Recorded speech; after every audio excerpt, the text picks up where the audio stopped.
architecte paysagiste. Je vous invite à un voyage dans l'art des jardins, à la rencontre de ceux qui les font vivre, les étudient et les imaginent.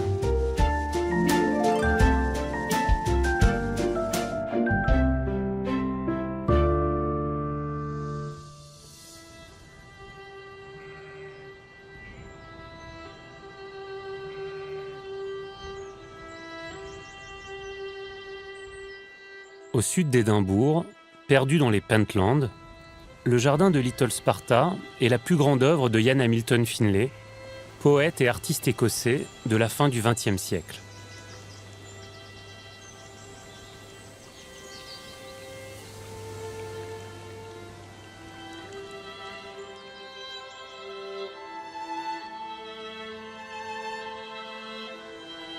Pour rejoindre Little Sparta, il faut se perdre sur les chemins de campagne et longuement traverser à pied les prairies pour enfin pénétrer dans ce jardin extraordinaire.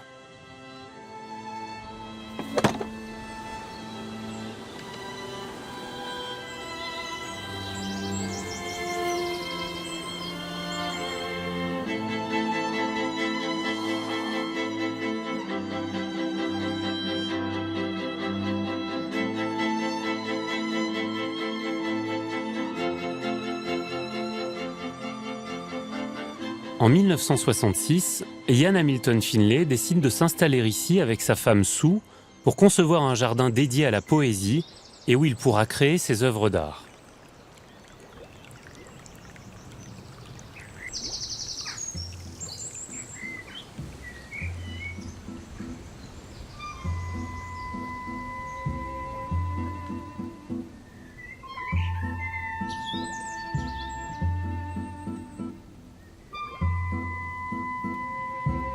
Pendant 40 ans, le couple va façonner et modifier le paysage. Sue est en charge des plantations et Ian imagine les œuvres.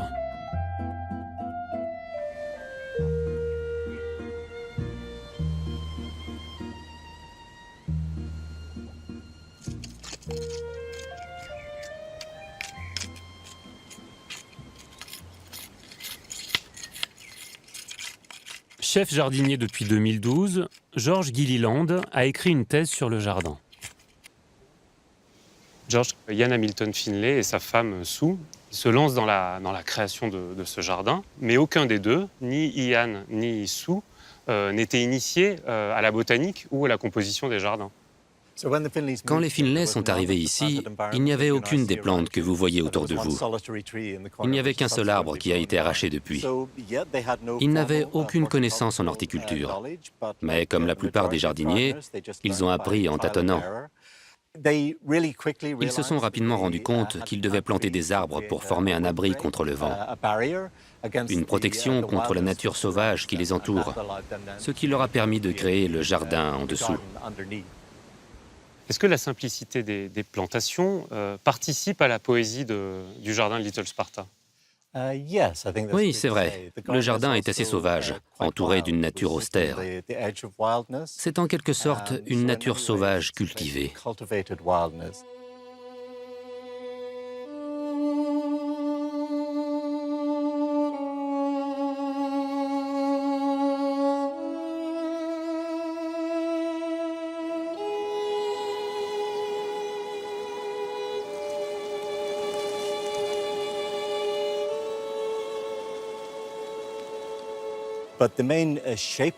La forme principale du jardin et des divers espaces a été déterminée par les œuvres d'art plus que par les plantations en elles-mêmes. C'est davantage un jardin poétique plutôt qu'horticole. Il y a plusieurs thèmes principaux à l'intérieur du jardin.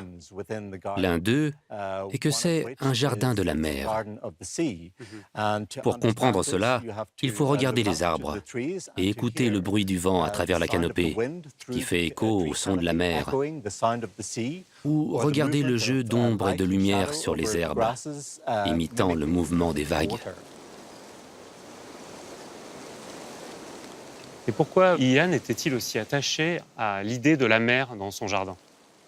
Je crois que ça vient tout simplement de sa sensibilité en tant que poète et la possibilité d'exprimer quelque chose qui n'est pas là. Il a créé une idée romantique de ce que la mer peut être.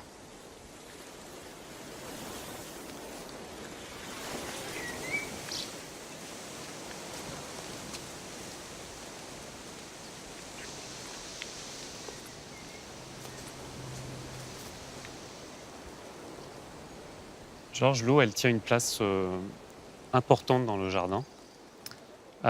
C'est elle qui va déterminer de nombreux espaces à Little Sparta. Oui, l'eau est très importante. Finlay l'utilise de nombreuses manières. Il la fait passer dans de petits ruisseaux, puis de façon plus formelle sur des aqueducs. Nous sommes ici au bord du plus grand étang, qui s'appelle le Loch. Ça nous ramène encore une fois à l'idée de la mer à l'intérieur des terres, avec le placement du petit bateau et à l'idée qu'elle nous renvoie. Et ici, Georges, on est dans un paysage absolument idéalisé. Tout est parfait, on a les iris, la lumière, le petit lac. Et puis, comme si ça ne suffisait pas, il vient nous l'indiquer directement et l'inscrire sur cette barrière. Oui, c'est un autre exemple de Finlay composant une scène dans le paysage. Ce qui ressemble à une barrière cassée, s'affaissant dans l'étang, a un seul mot écrit dessus, pittoresque. En effet, c'est un paysage très pittoresque. Il y a tous les éléments d'une nature idyllique. Mais en l'exprimant avec des mots, il nous le fait lire différemment. Il multiplie nos attentes de ce qu'on a devant nous. Une fois qu'on a lu ce mot, notre expérience du paysage n'en est que renforcée. Georges, comment tu entretiens un espace comme celui-ci, qui est censé représenter un paysage de nature, un paysage sauvage? Même les parties les plus sauvages doivent être en quelque sorte domptées pour rester fidèles à la vision de Finlay. Sur la colline, il y a une sélection des mauvaises herbes, afin de créer l'effet recherché.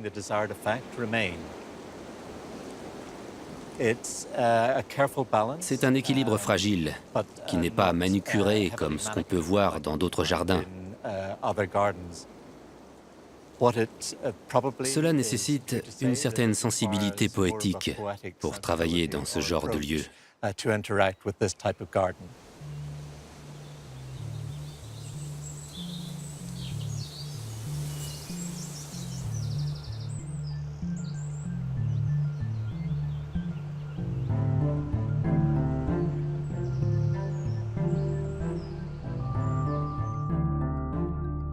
Le jardin de Little Sparta accueille des œuvres d'art disséminées dans des espaces très différents les uns des autres.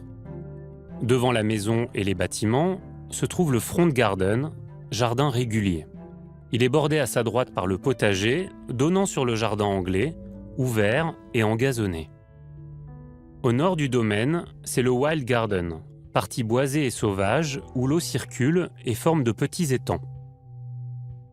Au nord-est, le jardin s'ouvre sur le paysage et donne sur le lac. Les plus grandes œuvres trouvent leur place dans cette partie.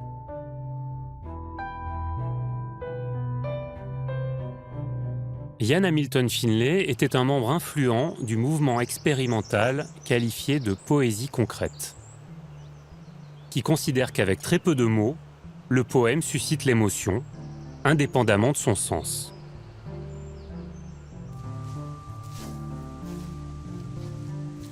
Robin Gillanders est photographe. Ami proche du poète, il a réalisé de nombreux clichés de l'artiste et du jardin.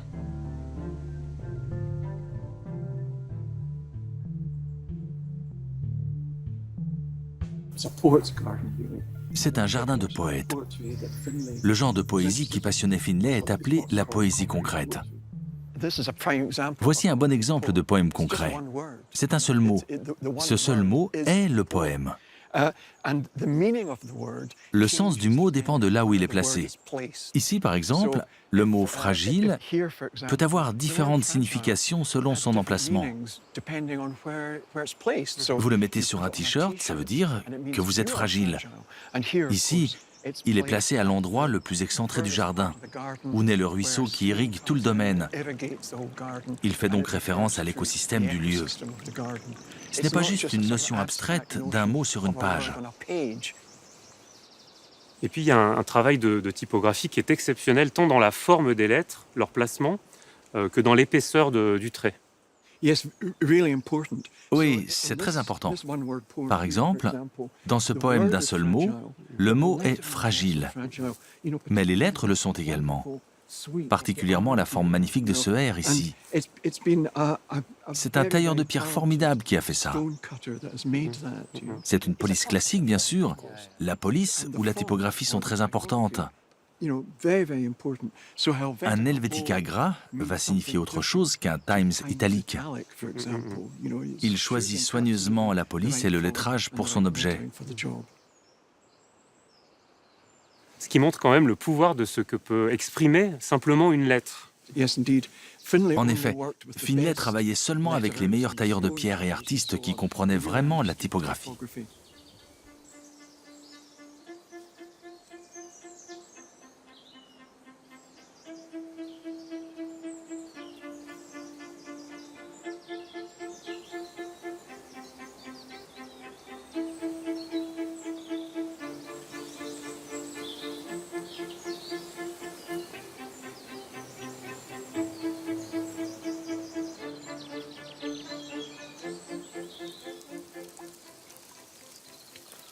Robin, est-ce que c'est grave si on ne comprend pas tout à Little Sparta? Non, je ne pense pas. Je pense que Yann était heureux que les gens puissent apprécier le jardin à différents degrés de compréhension. Pour lui, ça n'était pas nécessaire de tout expliquer. Il était heureux que les gens viennent voir le jardin et apprécient les différents niveaux de lecture, tout simplement la beauté du lieu, de chacun de ces objets. Ça ne le dérangeait pas qu'on ne comprenne pas toutes les références. Parfois, ces références avaient plusieurs facettes. Les métaphores étaient profondes. Puis on est toujours en mouvement à Little Sparta. On va se faufiler dans les allées, on va s'y perdre, on va découvrir les œuvres d'art, apprécier l'objet, et puis se rapprocher vers l'œuvre d'art pour essayer de comprendre ce qu'elle nous raconte. Oui, le jardin n'est pas très grand. Il ne fait que quelques hectares. Mais il y a beaucoup d'arbres, de buissons. Et il y a tous ces chemins sinueux. On tourne à un coin, on découvre une œuvre. On s'arrête, on la regarde, on se dit « Je ne me souviens pas de celle-ci, elle n'était pas là la dernière fois que je suis venu. » Vous essayez de la comprendre. C'est un peu comme une chasse au trésor.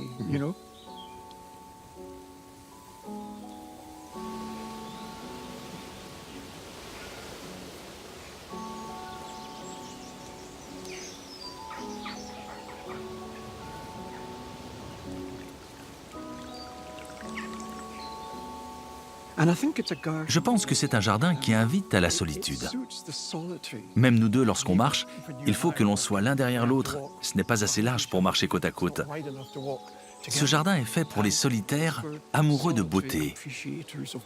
Et je ne pense pas qu'il faille une compréhension de toutes les œuvres pour l'apprécier.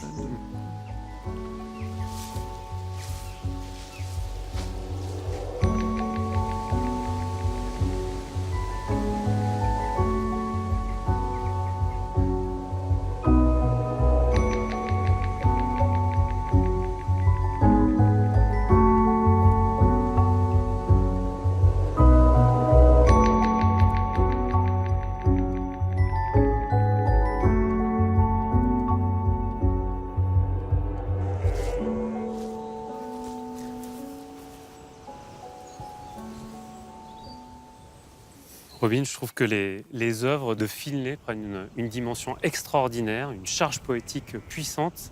Dès que ces œuvres d'art se situent dans ces paysages ruraux, dans ces landes écossaises. Il a commencé à assembler ces murs de pierre sèche que l'on trouve autour des champs. C'est un style de sculpture plus sauvage, plus brute, qui se rattache au paysage dans lequel nous sommes. Robin, les mots qu'on retrouve ici dans ces murs en pierre sèche fonctionnent vraiment comme une petite chanson avec des mots qui se répètent, l'horizon, les champs, comme une petite ritournelle.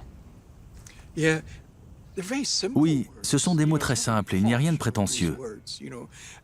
N'importe qui peut les comprendre. C'est un poème typique de Finlay. Long horizon pour petit champ. Chacun de ces mots renvoie à cet incroyable panorama que l'on a sous les yeux.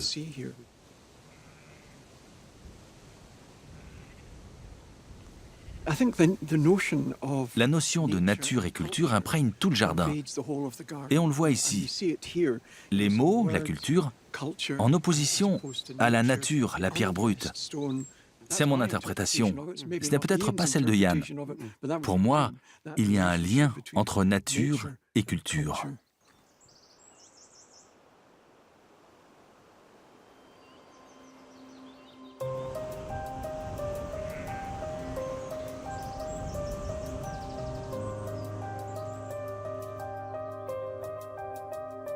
À Little Sparta, Ian Hamilton Finlay vit loin du monde, à l'abri des regards et de la foule. Il ne quittera plus les lieux jusqu'à la fin de sa vie en 2005. Cet isolement a été l'un des moteurs de sa frénésie créative.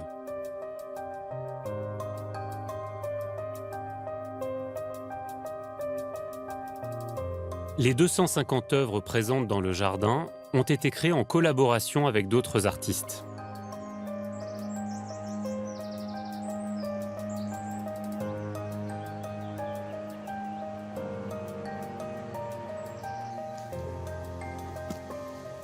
Andrew Townsend est architecte.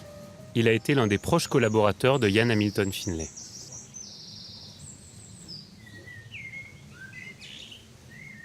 Andrew, au-delà de la démarche artistique, ce que fabrique Ian Hamilton Finlay ici, c'est un jardin-refuge, un jardin dans lequel il se sentait en sécurité. Avant d'arriver à Little Sparta, il souffrait d'agoraphobie. Quand Ian et sa femme Sue sont arrivés ici, dans les années 1960, c'était une forme de retraite de sa vie d'avant passée à Édimbourg et ailleurs en Écosse. Ici, il pouvait s'isoler du monde. Le lieu dit dans lequel nous sommes s'appelle Stony Pass. Et pourtant, Ian Hamilton Finlay décide de le rebaptiser Little Sparta. Pour quelle raison ? Dans les années 1970, Ian était en conflit avec le monde de l'art et le gouvernement à Édimbourg. Les choses se sont compliquées à la fin des années 70 et il se sentait véritablement en guerre avec ces gens. À cette époque, il était passionné par l'Antiquité. Donc, il se référa aux guerres qui opposaient Athènes et Sparte, un événement majeur de l'histoire antique. Comme Édimbourg est surnommé l'Athènes du Nord, il a décidé de devenir la Sparte de cette Athènes.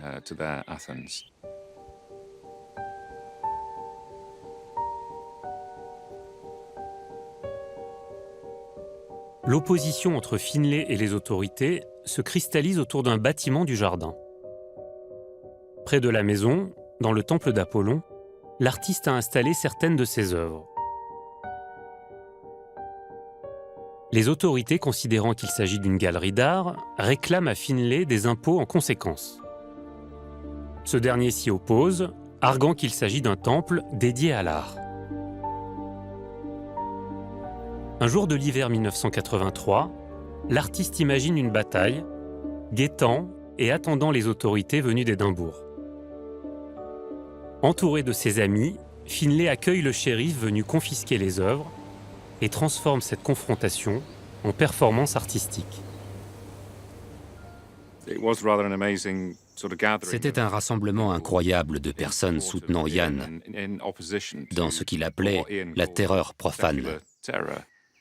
Ça a été une sorte d'événement artistique, de provocation.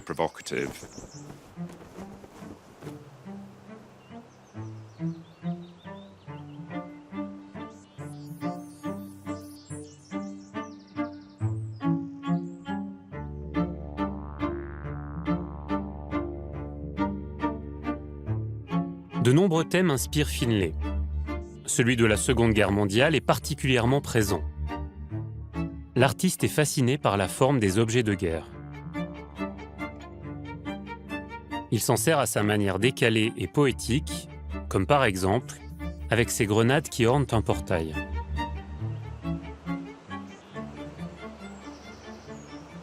Trois couleurs là. Patrick Ayres est écrivain. C'est l'un des co-directeurs de Little Sparta. Ian Hamilton Finlay est engagé dans l'armée britannique à l'âge de 17 ans, pendant la Deuxième Guerre mondiale. Comment cette expérience va-t-elle influencer son travail ? Il a probablement fini la guerre en Allemagne. Je pense qu'on pouvait difficilement être soldat dans l'armée en Allemagne sans ressentir l'horreur et la désolation après les bombardements. Je suis sûr qu'il y avait un lien entre ce qu'il a vécu et la machinerie utilisée par la suite dans son travail artistique. Patrick, on est ici dans une allée avec cette mur qui nous accompagne. Et c'est cette mur nous propose une énigme. Il faut se rappeler que toute la poésie de Ian commence par un mot.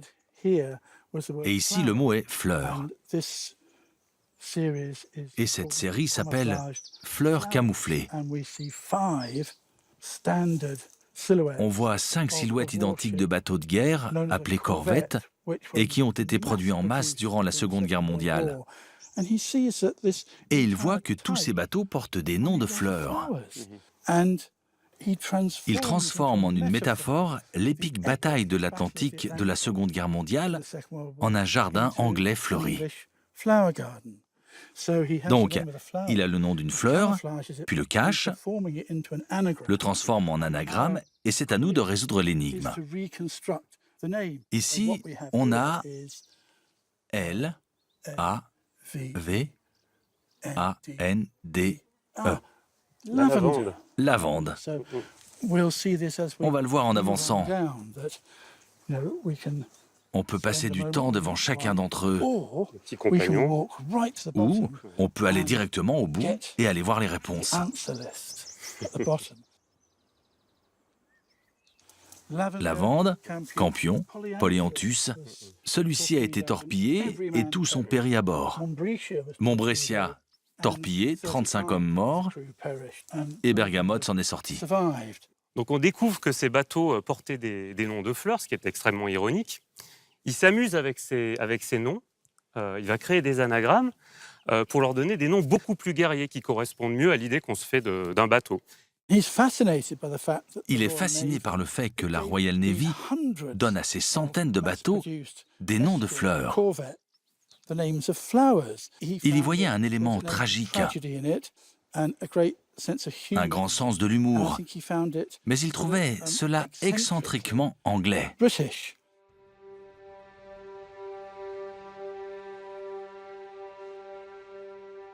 On voit comment les plantations et le paysage s'intègrent parfaitement au travail de Ian. Les fleurs reflètent les vagues de l'océan. Et derrière, on peut voir les remous du paysage des collines des Pentlands.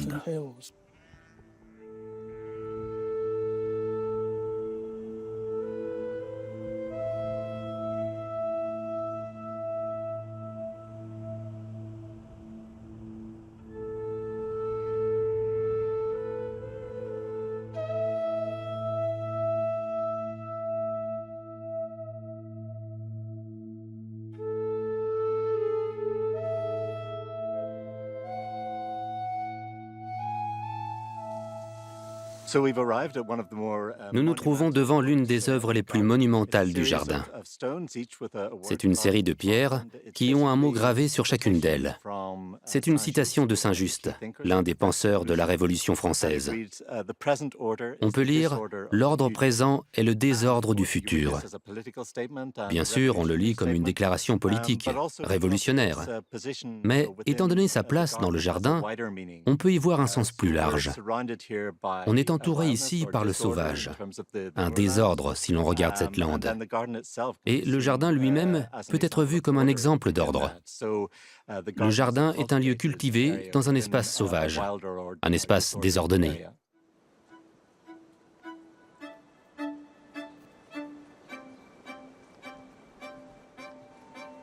Quels sont les mots qui, selon toi, évoquent le mieux le jardin de Little Sparta? Lorsqu'on découvre pour la première fois le jardin, ça peut être mystérieux, romantique, provocateur, charmant.